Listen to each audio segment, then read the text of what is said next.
Você vai ouvir agora uma palavra ministrada pelo pastor Gilberto Suzano. Que Deus te abençoe e que esta mensagem seja edificante em sua vida.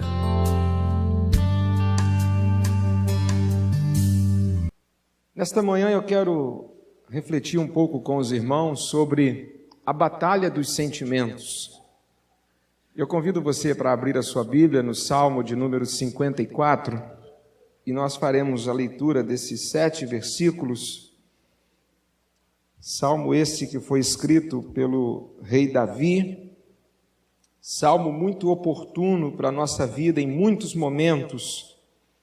Salmo de número 54.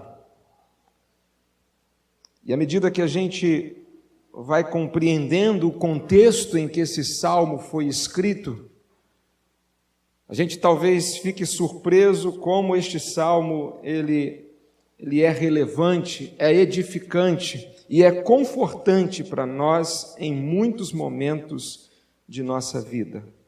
Salmo 54, a batalha dos sentimentos. É sobre isso que esse salmo trata para nós. Nos diz assim a partir do verso 1: Salva-me, ó Deus, pelo teu nome, e faze-me justiça pelo teu poder.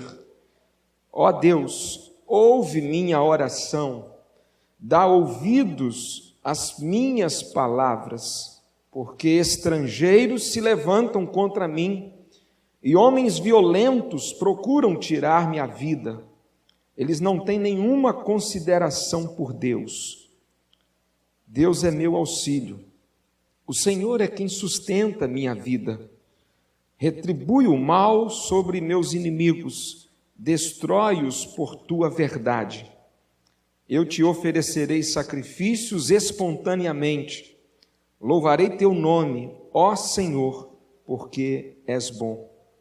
Pois me livraste de toda angústia, e meus olhos viram a ruína dos meus inimigos. Irmãos, nós estamos diante de um dos mais belos salmos de todo o saltério. Especialmente o versículo 4, ele nos diz uma verdade muito preciosa. Deus é meu auxílio, o Senhor é quem sustenta minha vida. Vamos dizer juntos? Deus é meu auxílio, o Senhor é quem sustenta a minha vida. Este salmo é uma oração bem apropriada para o crente que está enfrentando tempos de angústias. Este salmo foi escrito num dos momentos mais críticos na vida do rei Davi. Davi ainda não havia tomado posse como rei. Saul era o rei, estava vivo, reinando, e nesse tempo Davi já havia se casado com Mical depois de ter lutado contra o gigante Golias. E depois que Davi se tornou genro de Saul ele começou a sentir ciúmes e inveja de Davi, possivelmente com medo de perder o trono precocemente. Precocemente porque Deus já havia sentenciado que o reino de Saul já estava por fim. Deus já havia dito para Saul que estava preparando um próximo rei para assumir o trono no seu lugar. E Saul não sabia quando isso aconteceria. E quando Davi se torna seu genro, mesmo sem fazer parte da linhagem real, agora ele se torna genro do rei e começa a ser um guerreiro no exército de Saul. Davi começa a ficar famoso. Davi começa a obter maiores vitórias do que a vitória contra o Golias mesmo. E Saul, meio que com ciúmes, com inveja, ele agora começa uma dura perseguição contra Davi. Ele quer matar o próprio genro. Ele quer tirar a vida daquele que ele acha que representa para ele um risco, uma perseguição acirrada. Talvez os salmos de Davi, em muitos momentos, exprimem aquela frase que é usada hoje por um líder aí religioso na televisão: estão me perseguindo. Realmente, muitos momentos Davi estava sob forte perseguição. E aqui é um desses momentos, e está sendo perseguido pelo próprio sogro. Naquele período ainda que Davi não se tornara rei, e agora se torna até mesmo um fugitivo, porque Saul quer matá-lo, Davi ele se junta a alguns homens, pessoas que não eram pessoas boas, mas pessoas que se uniram também a Davi na intenção de proteger Davi. E diz a Bíblia que cerca aí de 600 homens se juntaram a Davi nesse período de forte perseguição de Saul contra Davi. E Deus usa esses homens, apesar de serem homens maus, desonestos, assassinos, traidores, Deus usa esses homens para dar um suporte a Davi. Deus faz realmente algumas coisas que às vezes a gente não consegue compreender, mas Deus usa quem Ele quer, onde Ele quer, do jeito que Ele quer, para que os seus propósitos se cumpram na vida dos seus servos. E foi assim na vida de Davi. E Davi, com esses homens que se torna como que o seu pequeno exército, 600 homens, Davi, ele vai de cidade em cidade como fugitivo junto com aquele bando de homens maus. E Davi ficou sabendo que os filisteus estavam por invadir uma cidade por nome de Keila.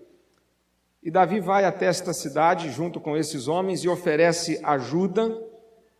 E quando ele chega a Keila, os homens aceitam a ajuda deles, os soldados de Keila, os representantes daquela cidade, e Davi se junta àqueles moradores dali, e eles guerreiam contra os filisteus e conseguem uma vitória. E os filisteus têm que bater em retirada, e Davi é bem recebido em Keila. Davi está ali como que num lugar de refúgio, junto com os seus homens, 600 homens, e agora com os moradores dessa pequena aldeia de Keila. E diz a Bíblia que agora Saul fica sabendo que Davi está naquele lugar, e chega essa notícia para Saul, e Saul decide ir para Keila. Mas alguém também chega e conta para Davi: olha, Saul está vindo para cá, e ele vai guerrear contra a cidade inteira para poder matar Davi. E Davi faz uma consulta ao Senhor: Senhor, será que esta cidade, os habitantes dessa cidade vão nos dar apoio ou vai nos entregar para Saul? E o que temos aqui é alguém que está com medo, acuado, e ele consulta ao Senhor o que fazer. Uma boa coisa que Davi faz, mas ruim foi a resposta que o Senhor lhe deu: olha, os homens de Keila não vão te proteger. Apesar de vocês terem salvado essa cidade das mãos dos filisteus, mas esses homens vão entregar você e os seus homens para Saul, e vai matar todos vocês.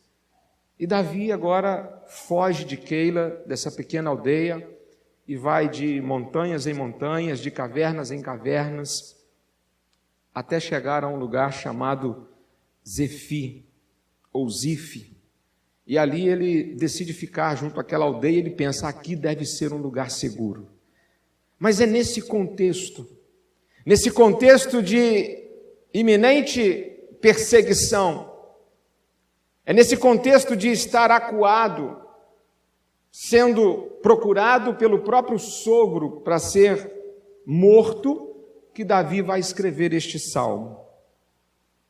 Ele está nessa região montanhosa de Zife, depois de se decepcionar com os habitantes de Keila, depois de estar com medo, de estar pensativo, o que pode lhe acontecer, e é tudo isso que envolve a alma de Davi quando ele compõe esta poesia.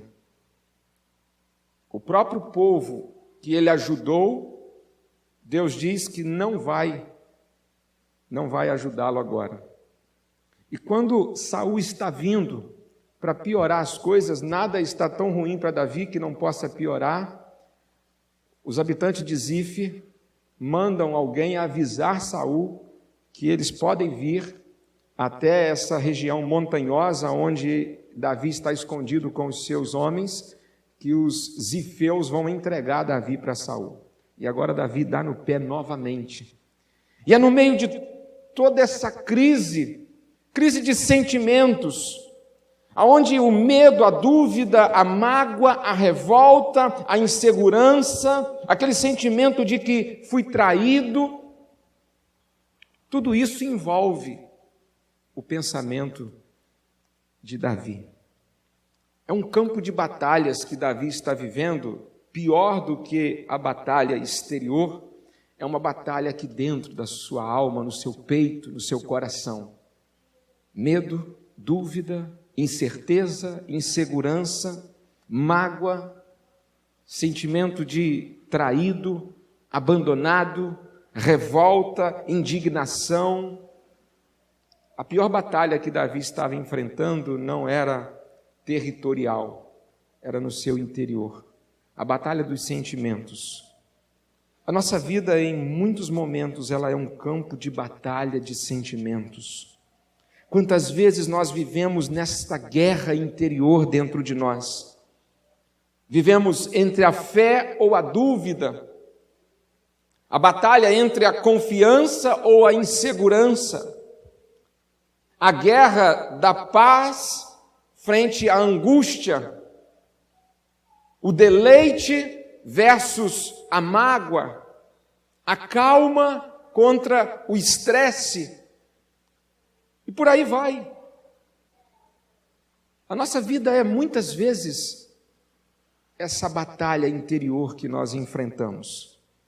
E apesar de toda essa batalha no campo dos sentimentos, quando a gente volta o nosso olhar para este salmo, escrito nesse ambiente, nós vemos que Davi nos ensina neste salmo quais os sentimentos que devem obter vitória em nossa vida. E vejamos então quais são esses sentimentos que, nesse contexto de batalha dos sentimentos, os sentimentos que prevaleceram na vida de Davi. Em primeiro lugar, o sentimento que prevaleceu na vida de Davi foi o sentimento de que preciso de um socorro sobrenatural. Davi percebeu e sentiu isso. Nos versos 1 e 2 ele coloca assim: salva-me, ó Deus, pelo teu nome e faze-me justiça pelo teu poder. Ó Deus, ouve minha oração, dá ouvidos às minhas palavras. O primeiro sentimento que deve prevalecer em nossa vida, em meio às aflições da vida, em meio aos problemas, em meio às tempestades, deve ser este: preciso de um socorro sobrenatural. Algo que só o poder do nome de Deus pode produzir. A oração de Davi aqui era assim: eu estou cercado, Senhor. Estou cercado por todos os lados. Todas as táticas militares que eu aprendi a usar com os meus 600 homens, elas já foram aplicadas, mas de nada está adiantando. Eu me uni aos habitantes de Keila pensando que eles pudessem me ser úteis no futuro, mas eles me traíram. Eles iriam me entregar, e eu fugi de lá, porque o Senhor me preveniu. E quando eu chego em Zif, eu penso que em Zif eu vou encontrar agora um abrigo, é uma região bem distante, bem montanhosa, aqui jamais Saul vai me alcançar.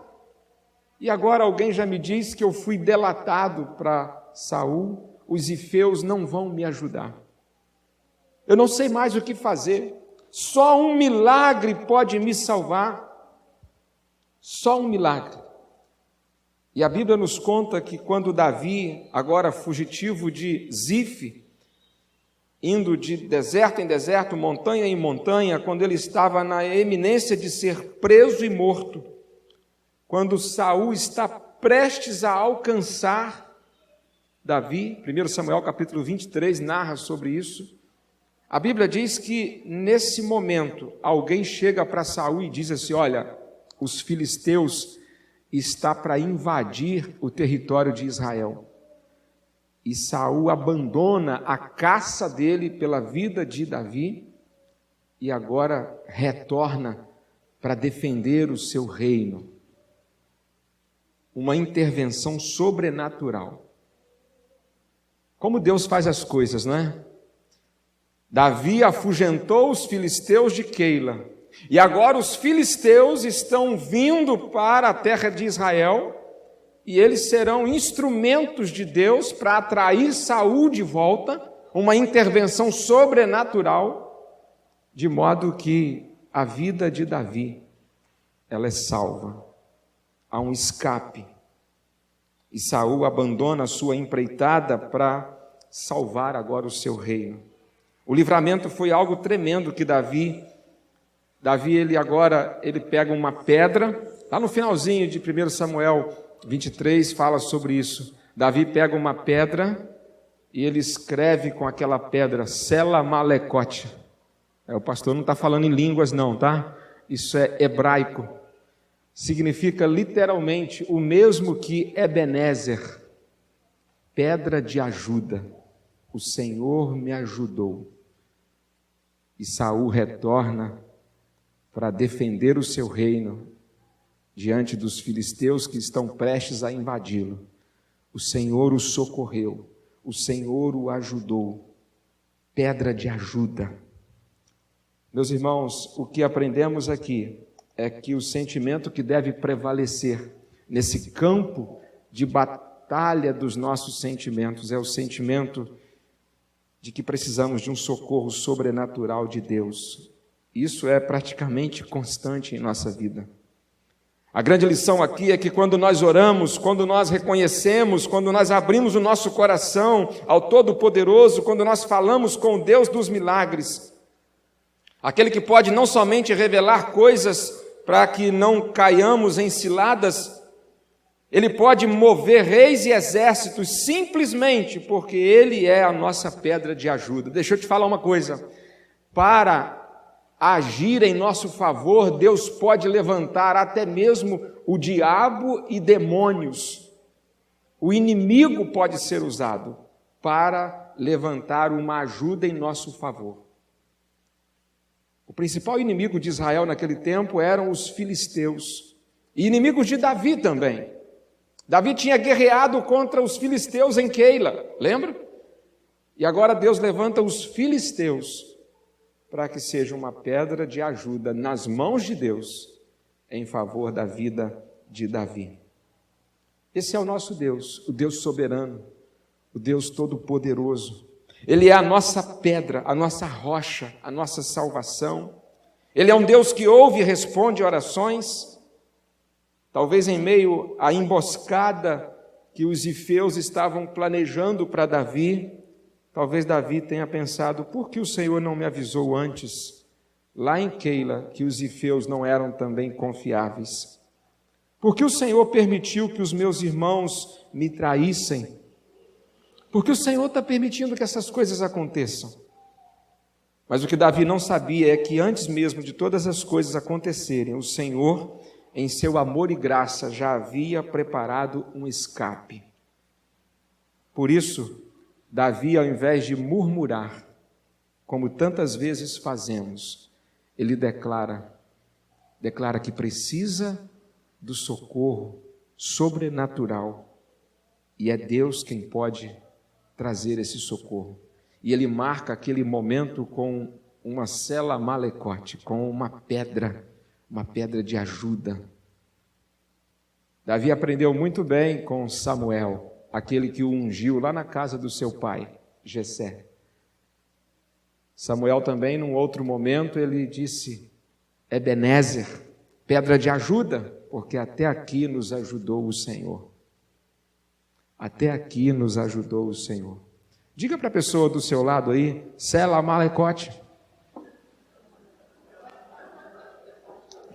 Sela Malecote, Ebenezer, Sela Malecote. Pedra de ajuda, pedra de ajuda, pedra de ajuda. Esse é o nosso Deus. E o sentimento que deve prevalecer em nós, sentimento esse que nos traz como mais do que vencedores para a vida real, é exatamente esse: eu preciso do socorro do Senhor. Há momentos que a dúvida paira em nosso coração, há momentos que a tristeza vem, há momentos em que a incerteza tenta nos assolar. No meio disso, a gente deve prevalecer aquele sentimento: eu preciso do socorro sobrenatural de Deus. Eu preciso desse socorro. E quando nós nos agarramos com confiança nessa verdade, isso se torna no nosso sentimento que vai nos sustentar nesses tempos de dificuldade. Mas há um segundo sentimento muito importante que nós percebemos aqui, que está descrito no verso 3. É o sentimento de que preciso de cura para a minha alma ferida. Davi pôs assim: porque estrangeiros se levantam contra mim e homens violentos procuram tirar minha vida. Eles não têm nenhuma consideração por Deus. O segundo sentimento revelado por Davi aqui é o da necessidade de cura para sua alma ferida. Davi está magoado, especialmente com os habitantes de Keila, a quem ele agiu com bondade. E agora esses homens não estavam dispostos a ajudá-lo.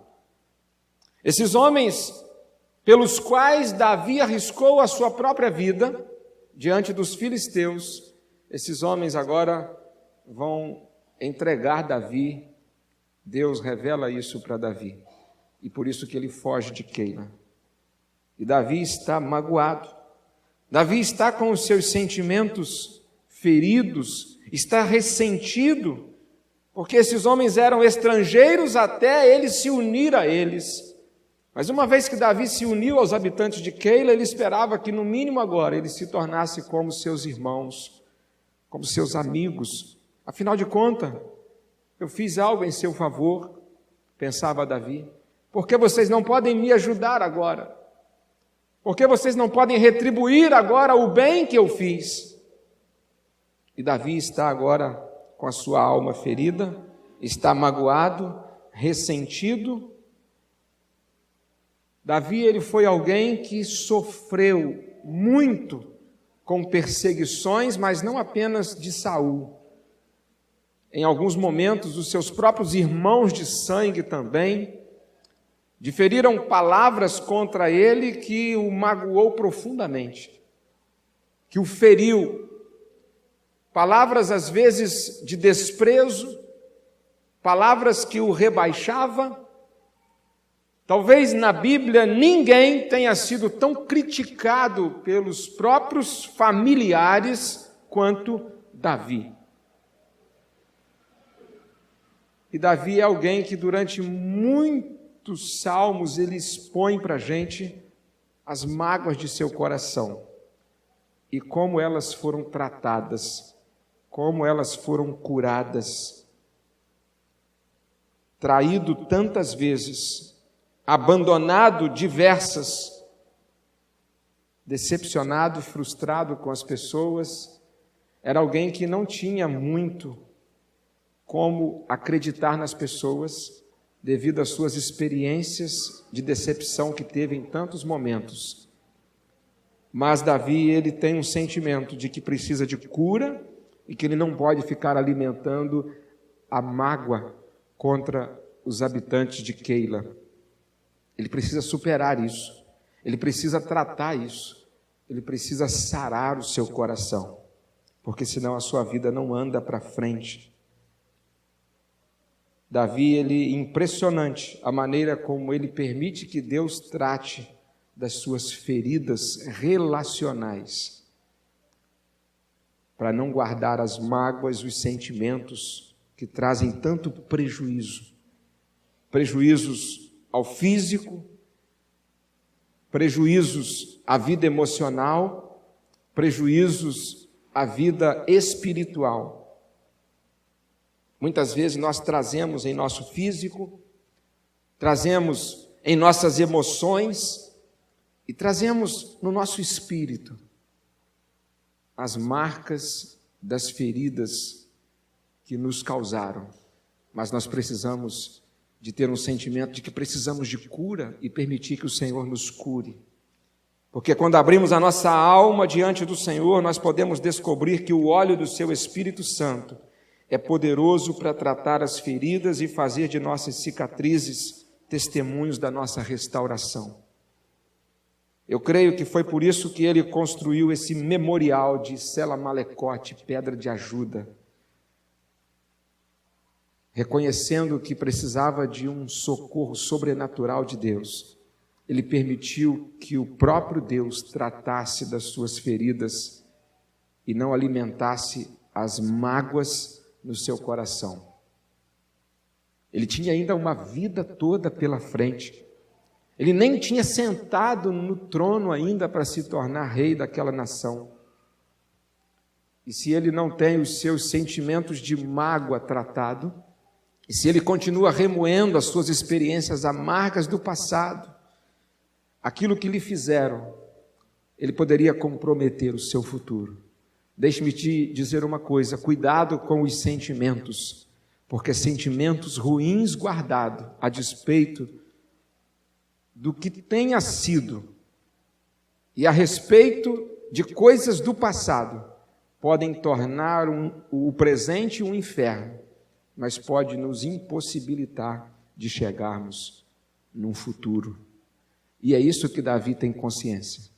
A menos que ele trate daquilo que lhe estava magoando, ou entristecendo, ele ainda tinha toda uma vida pela frente, e ele poderia ter o seu futuro comprometido, se ele não permite que Deus cure a sua alma.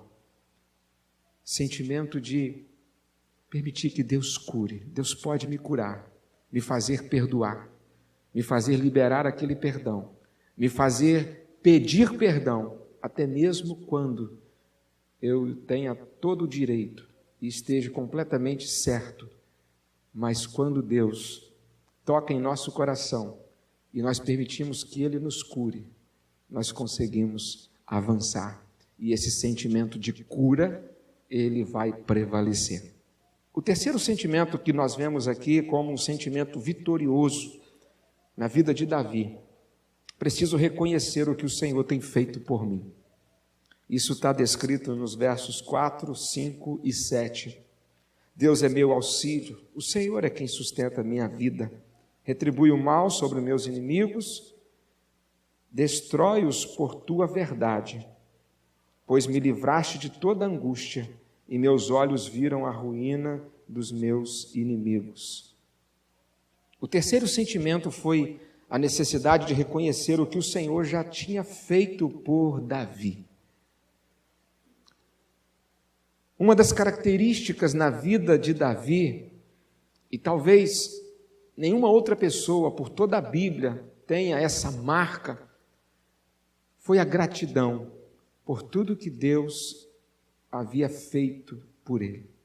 A cada passo que Davi dava para frente, ele olhava para trás, tendo assim curado as suas mágoas e feridas, mas em alguns momentos ele mantinha o seu olhar para trás, não para olhar para aquelas feridas que lhe causaram, mas para recordar aquilo que Deus lhe fizera. Quando ele chega lá no campo de batalha para lutar contra o Golias, ele não foi lá para isso, mas quando ele se dispõe, os seus irmãos falam assim: vem cá, seu lugar é lá no pasto, tomando conta das ovelhas de nosso pai. Você está achando o quê? Você está se achando. Os seus próprios irmãos o desprezam. E Davi, todo aquele processo, fala com Saul, e aí volta e vai lutar com Golias. Mas é interessante que Davi se lembra de algumas vitórias que Deus já havia lhe dado. Davi disse: quando eu tomava conta das ovelhas do meu pai, eu matei, lembra o quê? Um leão e um urso. Davi não se esqueceu em momento algum de que a vitória sobre o leão e o urso foi uma vitória que Deus deu a ele. E quando ele vence o Golias, ele tem essa mesma convicção. Essa vitória é de Deus. E quando ele vence mais adiante os filisteus, numa primeira batalha em que consegue vitória sobre eles, liderando agora o exército de Saul, antes de Saul começar a persegui-lo, ele tem também convicção de que é Deus quem está dando vitória após vitória. Ele está reconhecendo o que Deus tem feito por ele dia após dia. Por isso que ele é autor de tantos salmos e salmos de gratidão, porque ele estava sempre lembrando dos atos de Deus a seu favor. E ele lembra isso aqui: pois me livraste. Isso aqui já é passado. Me livraste de toda angústia. E meus olhos viram, meus olhos têm visto já o que Deus tem feito a meu favor. Em tempos de angústia, meus irmãos, como nós precisamos ter sentimentos de gratidão a Deus pelas bênçãos que Ele já nos concedeu. Se você sente-se abatido, lembre-se do que Deus já fez. E ao lembrar do que Deus já fez, o autor do hino 329 diz assim: você vai ficar surpreso. Conta quantas bênçãos, conta quantas são. E aí Davi, no verso 6, ele vai expressar o seu louvor, quando ele diz: eu te oferecerei sacrifícios espontaneamente, louvarei teu nome, ó Senhor, porque és bom. Davi se oferece a louvar a Deus sob duas formas: com ofertas de sacrifícios, uma expressão de gratidão e reconhecimento do favor divino, e com louvor. Muito provavelmente o salmo que ele havia escrito, a sua nova canção, é esta agora diante do Senhor.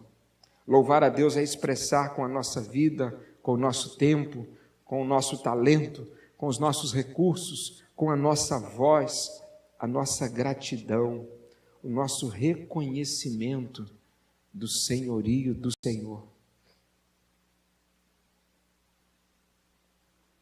Meus irmãos, eu queria abrir um parêntese aqui para dizer algo a respeito do louvor. Se eu estiver muito enganado, eu pretendo rever então.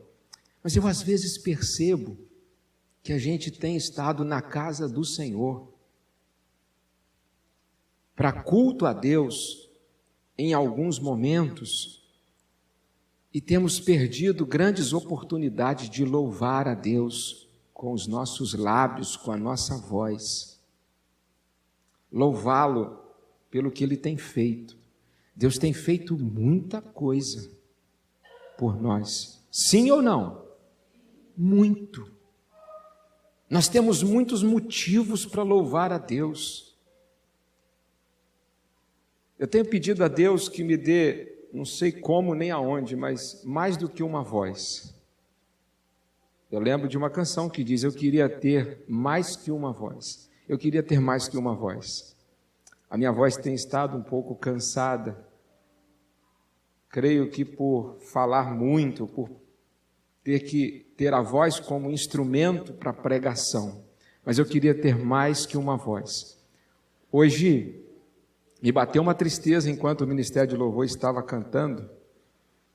Eu fui envolvido por alguns instantes por um sentimento de tristeza por ter apenas uma voz e eu ter que poupá-la em alguns momentos para eu depois ter condição de pregar.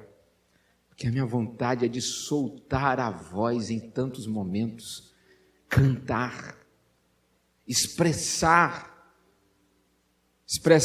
através dos lábios, das palavras, o louvor a Deus. E quantos momentos a gente está na casa do Senhor e tem gente que está cantando com a má vontade danada. Perdoe minha sinceridade, mas é isso que às vezes parece. Eu queria até pedir ao Ministério de Louvor, o pessoal do som aqui, que a gente em alguns momentos pudesse, quem sabe, reduzir um pouco o microfone dos que estão daqui ministrando, cantando, para a gente poder passar a ouvir mais a voz em alguns momentos do nosso povo, louvando a Deus. Às vezes eu acho que isso parece que está meio em falta. Nós louvarmos ao Senhor com mais intensidade. Na Bíblia nós vamos encontrar em muitos momentos o povo de Deus alcançando vitórias incríveis em meio ao louvor. Eu poderia citar aqui dezenas de exemplos disso. Aí em 1 Crônicas 20, rei Josafá, está vindo os amalequitas contra ele, e ele não sabe o que fazer, e ele diz: ó Senhor, nós não sabemos o que fazer, mas os nossos olhos estão postos em Ti. E ele convoca o ministério de louvor, convoca os sacerdotes, coloca todo mundo à frente, chama idosos e crianças, todo mundo, e fala: vamos louvar a Deus. Nós não sabemos o que fazer, mas louvar a gente sabe, então vamos cantar, vamos celebrar ao Senhor. E enquanto o povo estava cantando, glorificando a Deus, diz a Bíblia que estão vindo os amalequitas, e eles mesmos, deu lá uma louca neles, que eles começaram a guerrear entre eles e nem chegaram até Israel. Paulo e Silas estavam na cadeia, na prisão, por volta da meia-noite, e começaram a fazer o quê? Louvar, cantar. Ah, se eu soubesse que hino que eles estavam cantando, eu queria cantar. Mas não importa qual seja, louvor a Deus. E enquanto eles estavam cantando, louvando, há uma vitória, as portas se abrem. O louvor não depende, ou pelo menos não deveria depender, se nós estamos bem ou se estamos mal. A Bíblia diz que Jesus acabou de ministrar a ceia, a última Páscoa com os seus discípulos. É o único momento que a gente vê na Bíblia um relato de Jesus cantando, louvando. E tendo cantado um hino, saíram para o Monte das Oliveiras. Louvor. Deus tem nos dado esse privilégio de poder louvá-lo, e nós temos razões e motivos de sobra para isso. Louvar a Deus, expressar com nossos lábios: ah, pastor, eu não sei cantar, e daí? Deus não está procurando aqui quem sabe cantar melhor, não é isso. Nós não estamos numa concorrência, num festival de música, nós estamos na presença do Deus Santo, o qual nós devemos louvá-lo e adorá-lo pela beleza da santidade dele. Então, se você canta desafinado, solta a voz e canta mesmo, e manda ver, porque Deus está muito interessado no seu coração, um coração que está dando tudo o que pode e fazendo tudo aquilo que deve, louvar ao Senhor. O maior louvor é colocar a nossa vida toda no altar do Senhor.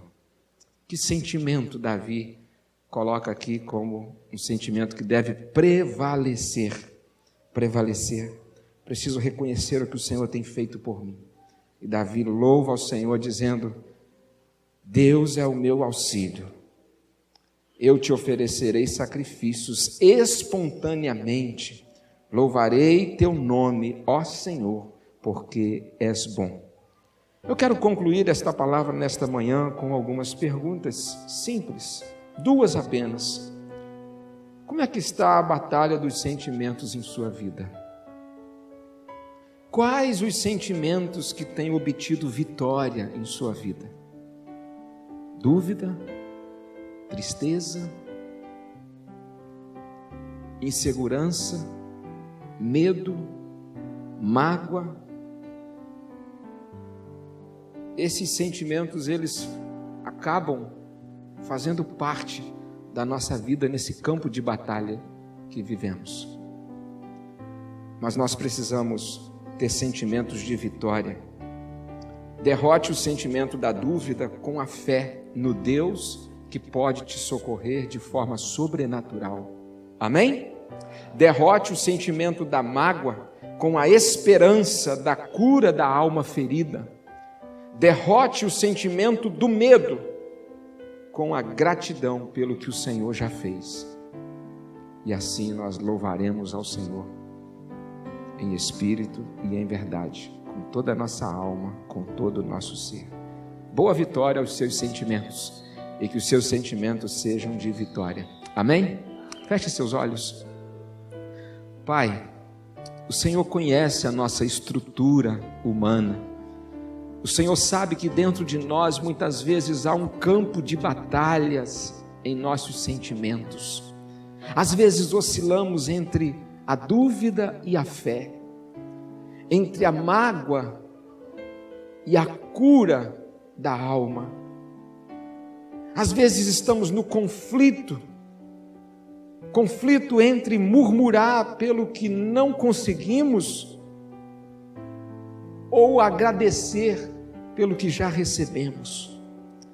Senhor, que esta palavra nesta manhã possa nos apontar para os sentimentos de vitória, que nós possamos derrotar a dúvida mediante a fé no poder do Deus que pode nos socorrer de forma sobrenatural, que nós possamos derrotar o sentimento da mágoa com a esperança da cura de nossa alma tantas vezes ferida, que nós possamos derrotar o sentimento do medo com a gratidão pelo que o Senhor já fez, que nós tenhamos vitórias nessa batalha dos sentimentos, e que como Davi a gente possa expressar ao Senhor o nosso louvor de uma forma mais verdadeira, expressar mesmo. Ó Deus, que quando estivermos aqui nesse templo, reunidos, cultuando ao Senhor, que as pessoas ao cruzarem pelas ruas de nossas redondezas, elas possam ouvir o teu povo louvando ao Senhor com alegria, hinos de vitória, Senhor.